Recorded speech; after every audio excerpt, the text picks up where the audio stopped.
नमस्कार मैत्रिणींनो, आज इथे आपण मटारची छान खुसखुशीत अशी कचोरी बनवणार आहे। त्यासाठी इथे मी मैदा घेतलेला आहे। त्यानंतर यामध्ये आपण ओवा कुस्करून घालणार आहोत।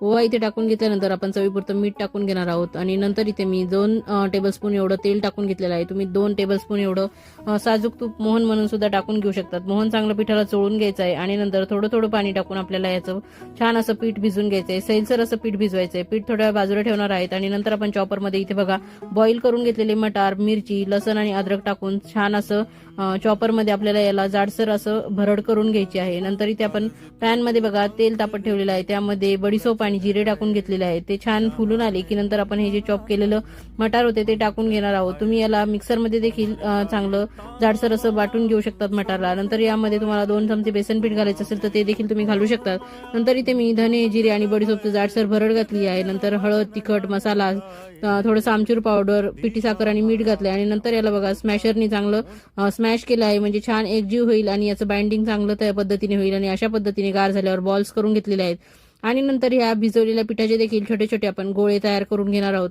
तर अशा पद्धतीने सर्व गोळे तयार केल्यावर एक गोळा घ्यायचा आहे, त्याची छान अशी वाटी बनवायची आहे आणि नंतर त्यामध्ये हे जे आपण सारण बनवलेलं आहे ते घालायचं आहे आणि व्यवस्थित बंद करून याला छान हातावरती असं प्रेस करून कचोरी तयार करून घ्यायची आहे।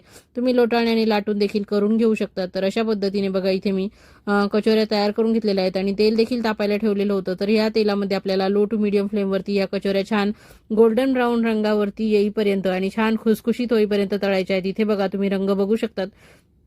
तर अशाच पद्धतीने आपल्याला ह्या तळून घ्यायच्या आहेत। एकदम स्लो पद्धतीने तळायच्या आहे, हाय फ्लेमवर तळायच्या नाहीयेत, त्यामुळे त्या आतून कच्च्या राहतील आणि बाहेरूनच तळल्या जातील। तर अशा पद्धतीने मी ह्या सर्व करून घेतलेल्या आहेत। त्यासोबत थोड्या मिरच्या देखील तळून घेतल्या तोंडी लावण्यासाठी। तुम्ही असे देखील खाऊ शकता किंवा मग तुम्ही छान असं द्रोणामध्ये ही कचोरी घेऊन सर्व करू शकता। पण त्याआधी बघा मी तुम्हाला ही कचोरी अशी फोडून दाखवते। आतपर्यंत छान तळली गेलेली आहे, खुसखुशीत अशी झालेली आहे आणि सारण देखील चांगलं भरले गेलेलं आहे। तर हीच फोडलेली कचोरी मी आता तुम्हाला द्रोणात ठेवून सर्व करून दाखवत आहे। तर अशा पद्धतीने मी इथे ही कचोरी तोडून घेते। त्यावर चिंचगुळाचं पाणी टाकून घेणार आहे।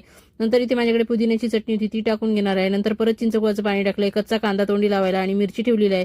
तर नक्की माझ्या पद्धतीने करून बघा आणि कशी वाटली कचोरी ते मला कमेंट करून सांगा। थँक्यू, धन्यवाद।